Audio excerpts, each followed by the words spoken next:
Hello friends, welcome back to our channel पढ़ ले with sir. तो आज की इस वीडियो में हम लोग पढ़ेंगे class 8 civics chapter 3 parliament and the making of laws. तो आज की इस वीडियो से हम लोग क्लास 8 सिविक्स का थर्ड चैप्टर स्टार्ट करने वाले हैं, जो कि है parliament and the making of laws. Parliament and the making of laws, जैसा कि जो चैप्टर का नाम है उसी से हमें कुछ पता चलता है पार्लियामेंट के बारे में और मेकिंग ऑफ लॉज। यानी कि हम लोग इस पूरे चैप्टर में पार्लियामेंट और लॉ, कानून कैसे बनते हैं, उन सब चीज़ों के बारे में डिस्कस करेंगे। तो शुरू करते हैं हम लोग अपनी वीडियो को। तो जो हमारा फर्स्ट टॉपिक है, जो कि है व्हाई शुड पीपल डिसाइड, इसे हम लोग कंप्लीट करते हैं। Why should people decide. पहले तो हम लोग इस हेडिंग का मतलब समझते हैं। व्हाई शुड पीपल डिसाइड, लोगों ही को क्यों डिसाइड करना चाहिए। आखिर जो जनता है उनको ही क्यों निर्णय लेना चाहिए, उनको ही क्यों डिसाइड करना चाहिए। तो India as we know become independent on 15 August 1947. Preceding this was a long and difficult struggle in which many sections of society participated. तो क्या कहा जा रहा है कि जैसा कि मैं और आप जानते हैं, जो हमारी कंट्री है इंडिया, वो 15 अगस्त 1947 को क्या इंडिपेंडेंट बनी, क्या आज़ाद हुई। और ये जो सफ़र था आज़ादी तक, ये काफ़ी ज़्यादा डिफ़िकल्ट और स्ट्रगल वाला सफ़र था हमारे लिए। इसमें क्या बहुत सारी सेक्शन ऑफ सोसाइटी ने क्या पार्टिसिपेट करा था, किसमें, हमें आज़ादी दिलवाने में। People from various backgrounds joined the struggle and they were inspired by the ideas of freedom, equality and participation in decision making. तो क्या हुआ कि जो पीपल्स थे, जो लोग थे, वो क्या डिफरेंट बहुत तरह तरह के बैकग्राउंड से लोग आ रहे हैं और वो क्या इस स्ट्रगल को ज्वाइन करते और वो हमारे क्या इस स्ट्रगल को, आज़ादी के स्ट्रगल को क्या ज्वाइन करते। और वो इंस्पायर कैसे होते बताएं, वो इंस्पायर होते थे जो फ्रीडम के जो आइडियाज़ हैं, जब आज़ादी मिल जाएगी तो ऐसा ऐसा होगा, हमारे खुद के लीडर्स होंगे, सब लोग इक्वल होंगे और जो आम जनता है वो सब क्या डिसीजन मेकिंग में पार्टिसिपेट कर सकेगी।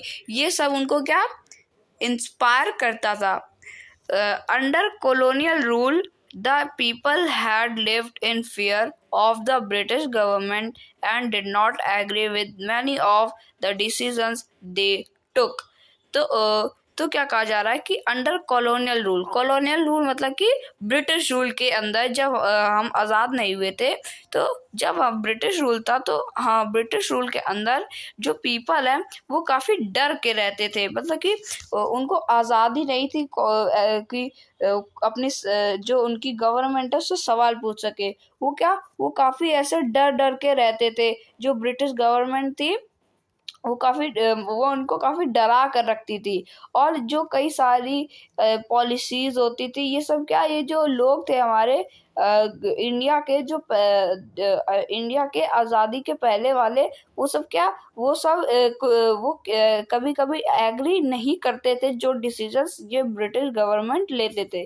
तो जो ब्रिटिश गवर्नमेंट है वो तो अपने लिए अपने हिसाब का लेती होंगी, जो इंडियंस है उनके लिए, तो उनकी भलाई के लिए तो ये सब ये डिसीजंस नहीं बनाती होंगी। तो इसलिए क्या, जो हमारे लोग थे वो कई बार क्या ये सब डिसएग्री कर देते थे, ये एग्री ही नहीं करते थे ये सारे डिसीजंस को।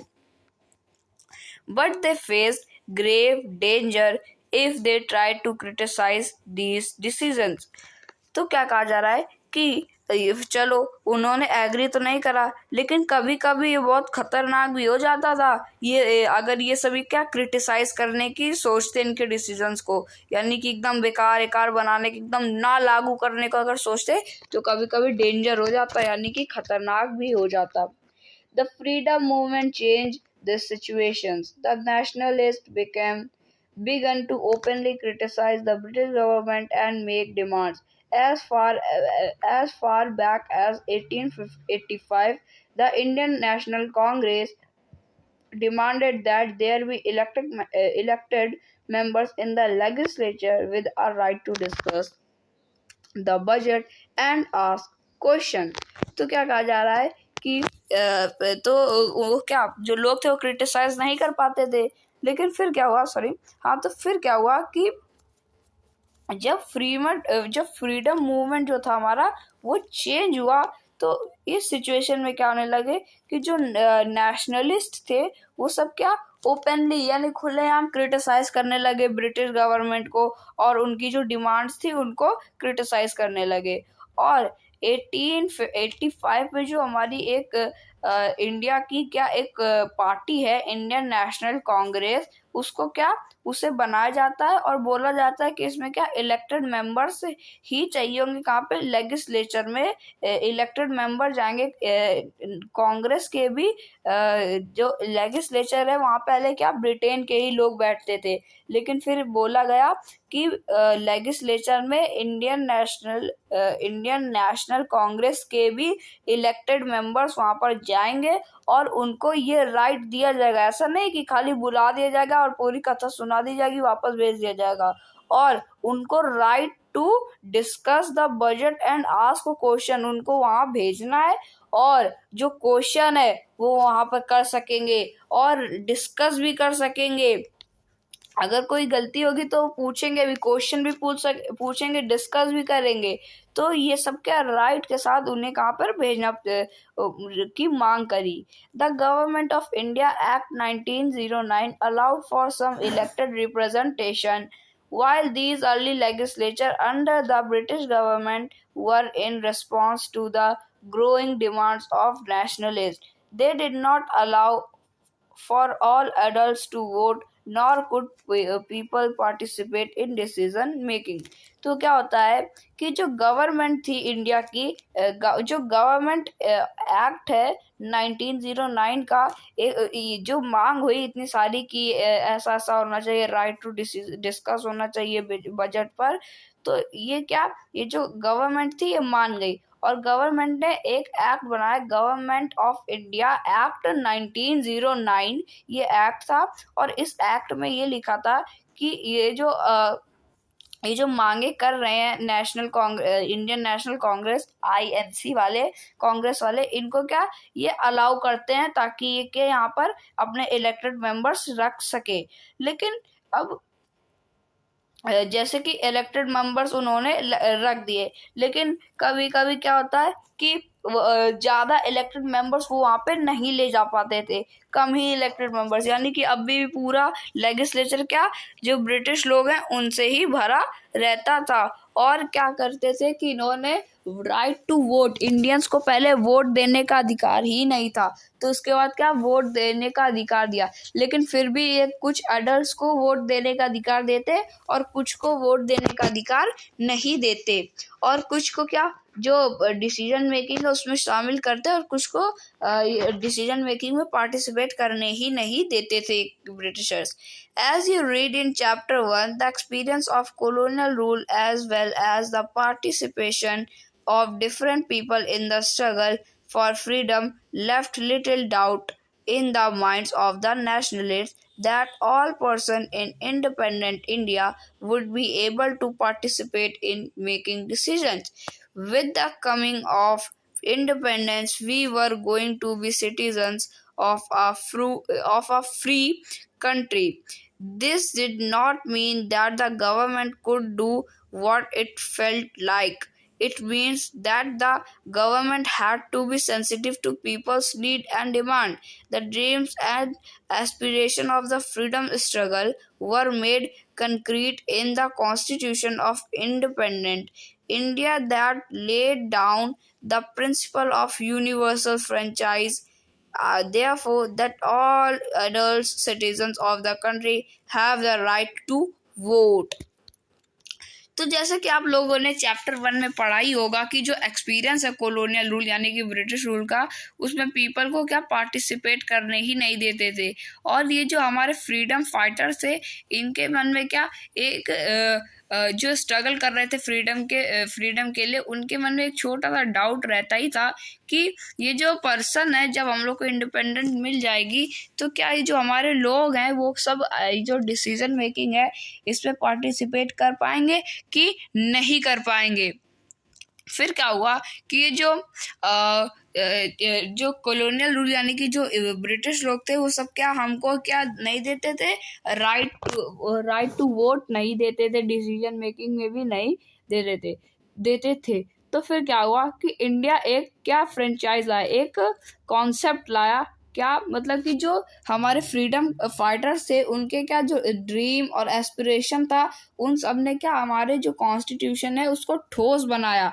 और इसके ठोस बनने के बाद हमारे यहाँ पे एक नई फ्रेंचाइज आई जिसको हम लोग कहते हैं UAF यानी कि यूनिवर्सल एडल्ट फ्रेंचाइज। इसमें क्या है, जितने भी एडल्ट सिटीजन्स हैं उनको क्या राइट टू वोट है, यानी कि वो चाहे कोई भी हो, अगर एडल्ट है तो वो क्या वोट दे सकता है। एडल्ट मतलब कि अबव 18 या 18 तक, 18 प्लस भी 18 या 18 प्लस, इसे हम लोग क्या एडल्ट कहते हैं।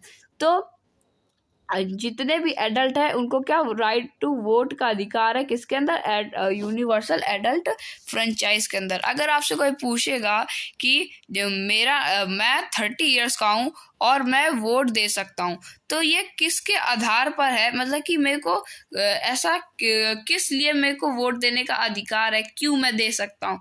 तो अगर बोले क्यों दे सकता हूँ तो आप बोलेंगे to choose their own leader, यानी कि अपने लीडर को चूज करने के लिए। लेकिन अगर बोला जाए कि अगर मैं 30 प्लस का हूँ तो मैं दे सकता हूँ, तो क्या हाँ, किस लिए, यूनिवर्सल एडल्ट फ्रेंचाइज के वजह से जितने भी एडल्ट हैं वो आपको क्या वोट दे सकते, आप उनको वोट दे सकते हैं। तो क्या हुआ कि ये जो हमारा टॉपिक था व्हाई शुड पीपल डिसाइड, ये तो कंप्लीट हो चुका है। अब जो हमारा नेक्स्ट टॉपिक है वो है पीपल एंड देयर रिप्रेजेंटेटिव्स। तो इसे भी हम लोग इसी वीडियो में स्टार्ट करते हैं। The take off point for a democracy is the idea of consent, therefore the desired approval and participation of people. It is the decision of people that creates a democratic government and decides about its functioning. The basic idea in this kind of democracy is that the individual or the citizens in the most important person, and that in principle of the government as well as in other public institution needs to have the trust of these citizens. How does the individuals give approval to the government? One way of doing so, as you read, is through elections. People would elect their representative to the parliament. Then one group from among these elects representatives forms the government. The parliament, which is made up of all representatives together, control and guide the government. In this sense, people through their chosen representative from the government and also control it. तो क्या कहा जाता है कि जैसे कि हम लोग अपने लीडर्स को चुनते हैं। अब जैसे कि एग्जांपल के लिए एक स्टेट है, उस स्टेट का एग्जांपल ले लेते हैं यूपी के सीएम है योगी आदित्यनाथ। तो क्या होता है कि यहाँ पर चुनाव हुए, तो जैसे आप लोगों ने बीजेपी को वोट दिया और बीजेपी जो इलेक्शन है उसे जीत जाएगी। तो जो पार्लियामेंट है उसमें ये डिसाइड होगा कि जो यूपी का जो सीएम है वो कौन बनेगा।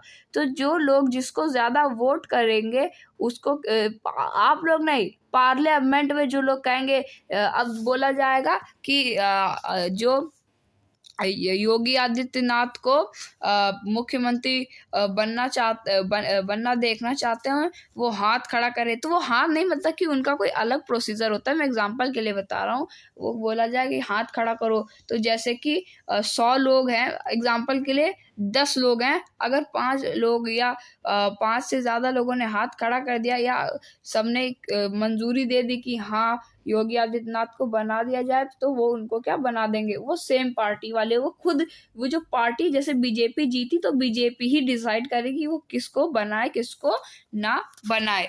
तो ये जो था टॉपिक हमारा, people and their people representatives. तो जो पार्लियामेंट है उसमें क्या, ये जो हमारे, अब जैसे ये जो प्राइम मिनिस्टर है, तो आप लोग जब वोट देते हैं तो आप किसी इंडिविजुअल को नहीं देते, आप लोग देते हो वोट पार्टीज को। जैसे कि आपने कभी ये सुना कि हमने नरेंद्र मोदी को वोट दिया है, आपने नरेंद्र मोदी को वोट नहीं, आपने बीजेपी को दिया। जैसे कि आप बोल कर आए मैंने तो नरेंद्र मोदी को वोट दिया, अब बीजेपी जैसे जीत गए, और बीजेपी ने इस बार नरेंद्र मोदी को चूज करने की जगह किसी और को चूज कर लिया, फिर आपसे बोला जाएगा अरे तुमने तो नरेंद्र मोदी को वोट दिया था, इधर तो देखो कोई और बन गया। तो ऐसा आपको नहीं बोलना, आपको इंडिविजुअल का नाम नहीं लेना, आपको पार्टी का नाम लेना कि मैंने बीजेपी पार्टी को या इस पार्टी को वोट दिया था। तो फ्रेंड्स, ये जो हमारा टॉपिक था पीपल एंड देयर रिप्रेजेंटेटिव्स, ये तो कंप्लीट हो चुका है। अब जो हमारा नेक्स्ट टॉपिक है रोल ऑफ द पार्लियामेंट, वो हम लोग करेंगे नेक्स्ट वीडियो में। आज की इस वीडियो में इतना ही, मिलेंगे नेक्स्ट वीडियो में नेक्स्ट टॉपिक के साथ। तब तक के लिए थैंक यू वेरी मच।